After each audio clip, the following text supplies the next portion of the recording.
Hello, good morning, dear students. I am back again with the poem Fire and Ice. Dear students, I have already detailed this poem Fire and Ice in the previous video. Today, I am going to discuss the literary device used in the poem, message, theme, and the textual question answer.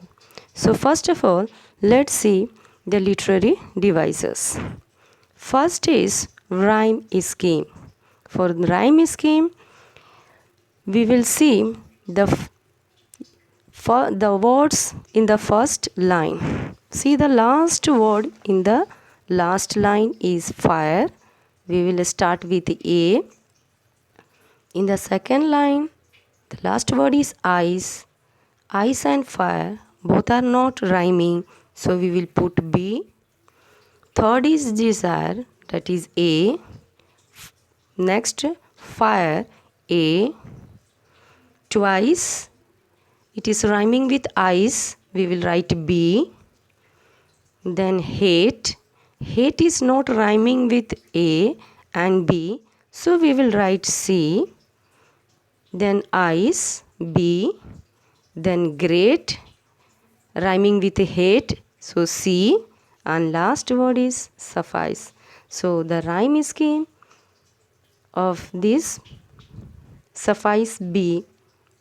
So the rhyme scheme of the word E of this poem Fire and Ice is A, B, A, A, B, C, B, C, B. So now number 2, the second rhyme scheme is assonance. Assonance, the repeated use of a vowel sound. Children, please listen. The repeated use of a vowel sound in the same line. So see examples. In the first line, will and end in I and in fire. The vowel sound is I. Next, again in the next line, hold those who favor. The vowel sound is O. Hold those, that is vowel sound is O. So these are examples of assonance. Now the third is alliteration. Alliteration is so common, and in the previous poem Dust of Snow, I have already given the definition, but still for your satisfaction, I will repeat it once again. The repetitive use of consonant sounds at the start of two or more consecutive words. Example, you can see the consonant sound here: favor, fire, F and F. The word F and F. In the same way, in the first line, some for S, say. These are examples of alliteration. Now number 4 is imagery. Dear children, imagery is used to make readers to perceive, to notice or realize something. For example, if we say about a beautiful scenery, first of all the image comes in our mind. We form a visual image of a beautiful scenery, and that is portrayed or pictured, or we draw a picture on the paper. So imagery is just visualizing a picture in our mind. We are forming a picture in our mind.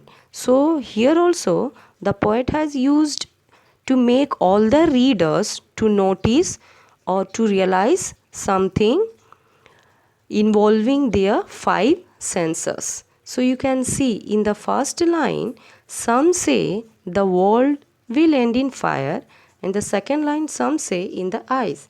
So these two lines are imagery. The Poet tells the readers to have their own senses, to think that how our world will come to an end through human emotions of fire and ice. Fire, that is compared to desire, and ice with hatred. So these hatred and desire are human feelings, and these two will make the world come to an end. So this is imagery. Now next is anaphora. You can see anaphora. Let's take the example from the poem.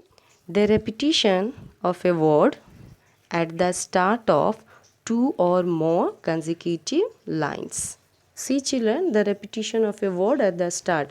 The example is some say in first line, and some say is again repeated in the second line.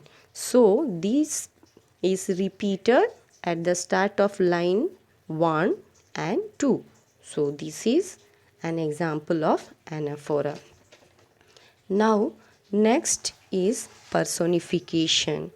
Personification, it is already known to you that we personify the inanimate objects. Inanimate objects means non-living things. So all the animate things, all the living things, and inanimate means all the non-living things. So personification means inanimate things are animated, are assumed, imagined as living thing, as living being. So here fire and ice are personified as living being, as both fire and ice are capable of destruction.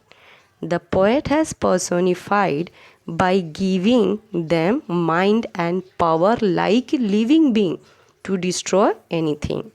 See children, the poet has given fire and ice mind and power like human being. We human being have mind and power to cause destruction or to think. In the same way, fire and ice are given mind and power to destroy anything. So they are personified like a living being. Now coming to the last poetic device, that is enjambment. If two or more than two lines run without punctuation marks, you can see children in the first stanza, in the third line, from what I have tasted of desire, there is no punctuation mark, and that line is followed in the next line, I hold with those who favor fire, with full stops. So in these two lines, the line starts without any punctuation mark and ends in the next line with full stop.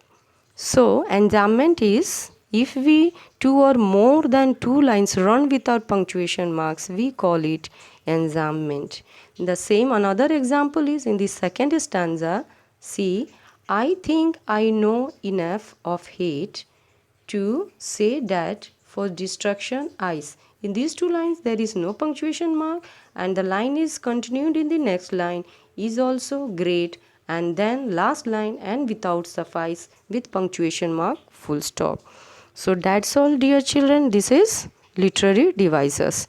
Now we will talk about the major theme of this poem. So children, the question is whether the world will end in fire or an ice. We are discussing on the theme of the poem Fire and Ice. So children, the main question is whether the world will end in fire or ice. What do you think children?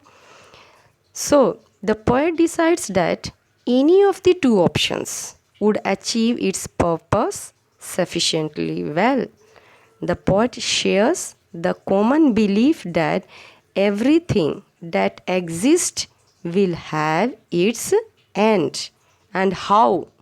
Whatever is existing will have its ends. But how?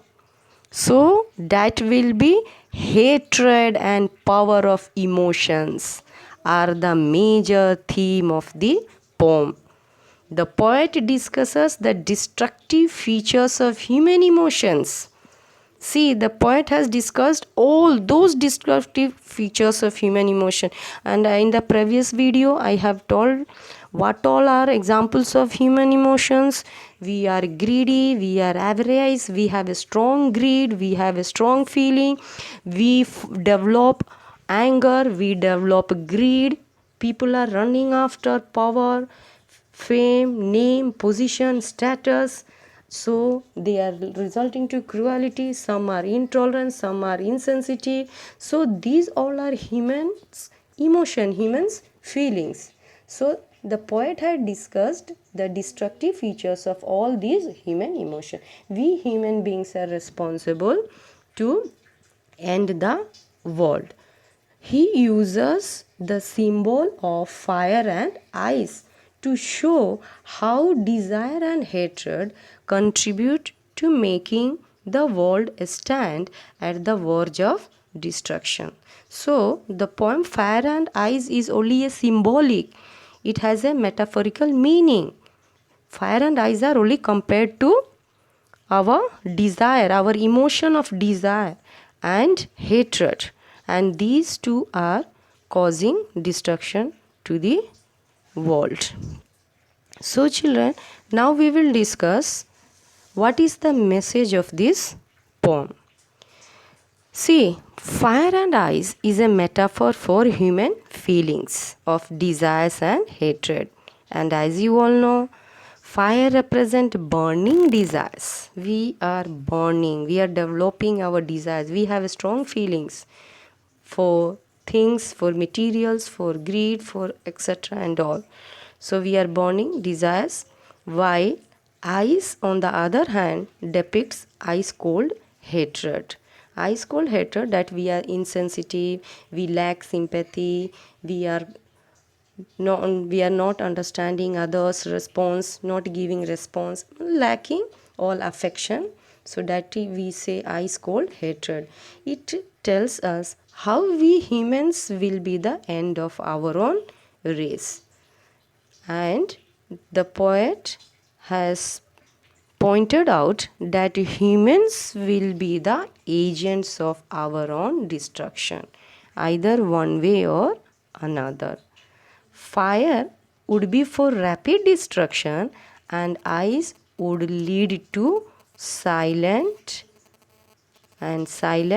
damage slowly and steadily.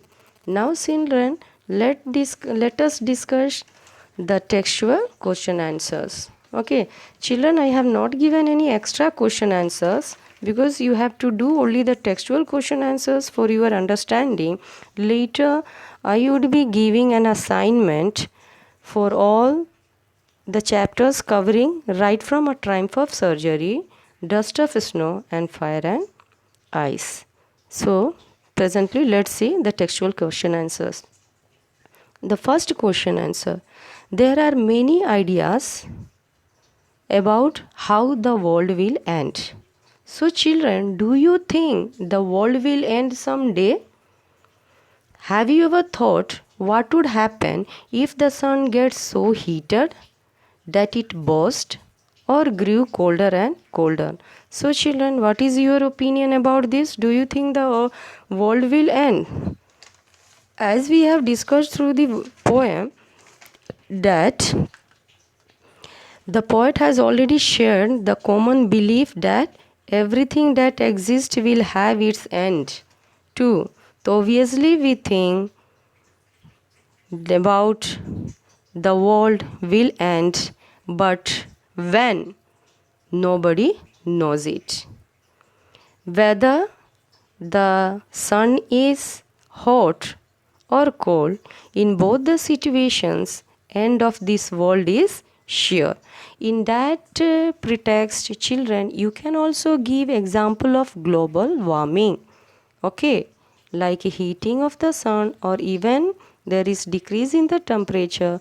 Both are dangerous to our world. Both will have a devastating effect. We cannot say that only fire is responsible for the destruction, but Both fire and ice are equally responsible for the end of this world. Okay, children, now we are moving to question number 2. Dear children, for this question number 2, you will get the answer in part 2 detailing of the poem Fire and Ice. I have given already one word. I should remind you, cruelty. It can be categorized either in fire or ice, because cruelty is for fame, for occupying position, name, power, etc. and all. Cruelty can also be categorized in ice. When you show cruel, you are not lacking affection, showing no response, you are not kind, you are not sympathetic to anybody. So there also you are cruel. So it can be categorized in both.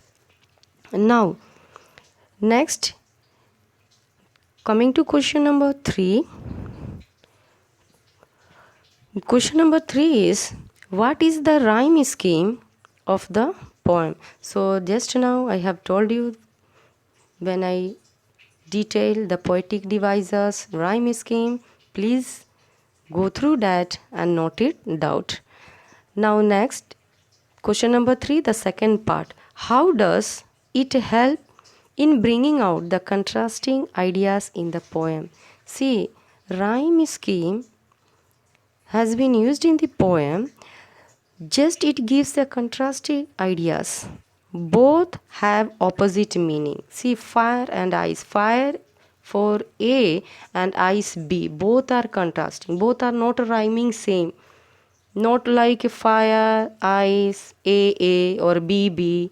Both have contrasting rhyme scheme.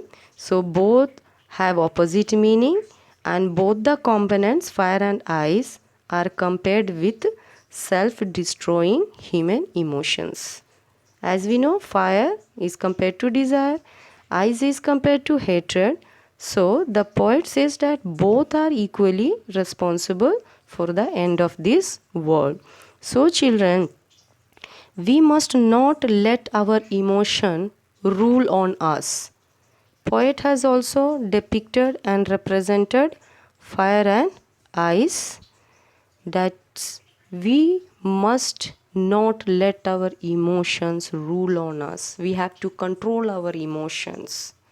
Otherwise, we are causing destruction to the end of this world. So that's all, children. Note down the textual question answers, and I have already posted the theme, message, that is central idea of this poem. Note it down in your fair copy. Thank you all. Now I would be back with the next video detailing the chapter The Thief from the book The Footprints Without Feet. That's all, children. Bye.